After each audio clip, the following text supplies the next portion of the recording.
up, YouTube? I'm going to be sharing some stories from work. Some funny, maybe some horror stories. Those of you from you now, hey, what's up, my emo gang? Everyone else, hey, what's up? Let the self cringe begin.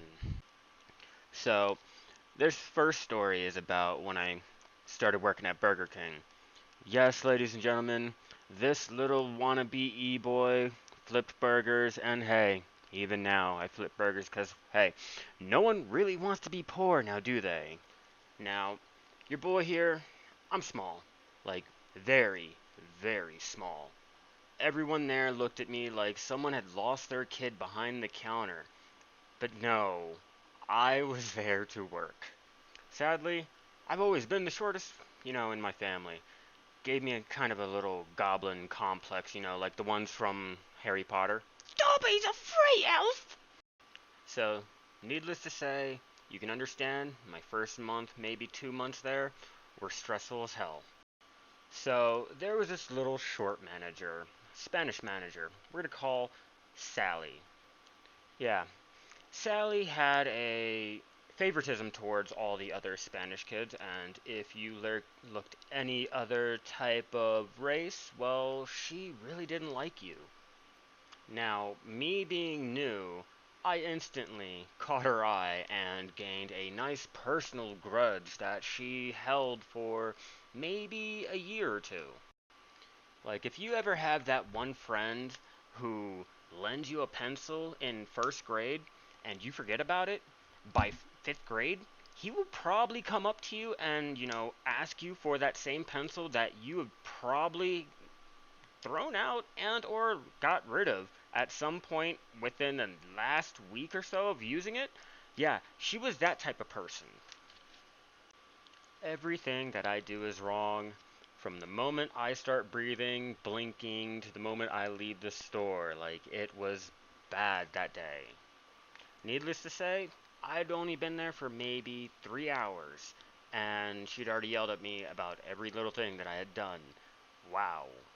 So, our lunchtime rush comes around, and we work, and in your kitchen, normally it's 90 degrees, so we're all sweating like we've been working out in the gym and or we participated in a all-day wrestling spree, whichever one you want to prefer. By the end of this rush, there was at least three of us that were standing in line for the soda machine so that we can go ahead and get something to drink. Over my shoulder, I see Sally getting real mad and starting to storm all the way over. She really looked like one of those ogres from Lord of the Rings. You shall not pass! I mean, yeah, it's a Balrog, but still, she looked like one of those.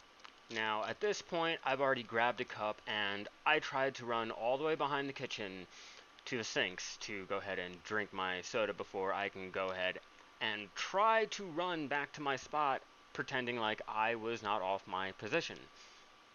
But oh no, no, no.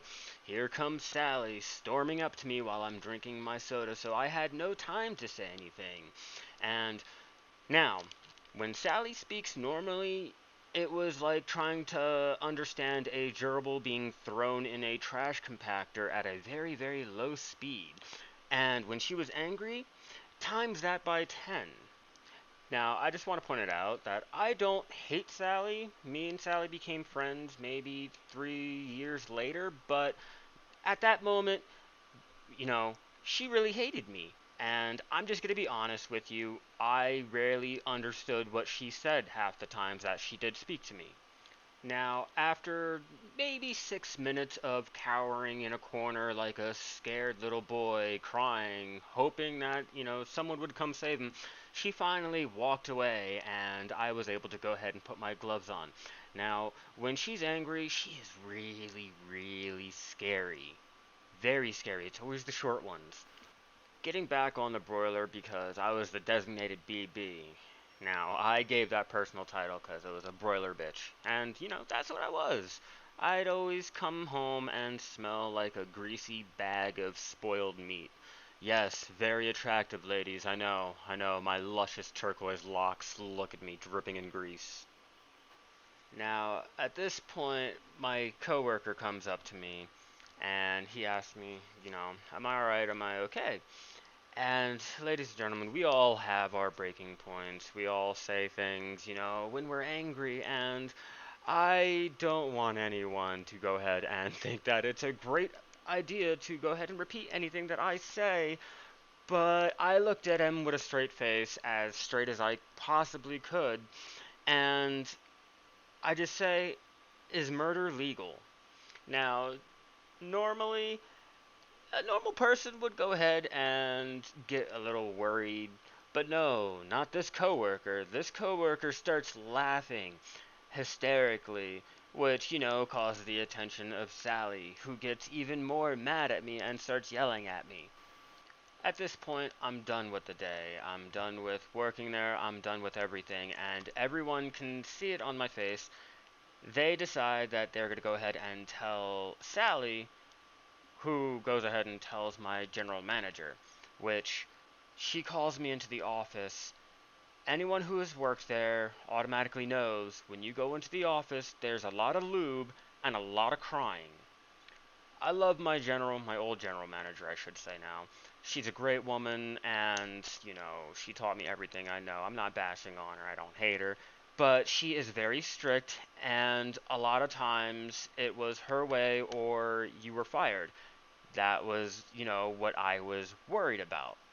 And a little side note, my dad used to be a manager there for 2 years, so she was already used to how his humor was, which me and my dad, we have the same humor. So when she called me into the office, she just looks up at me and shakes her head in disgust.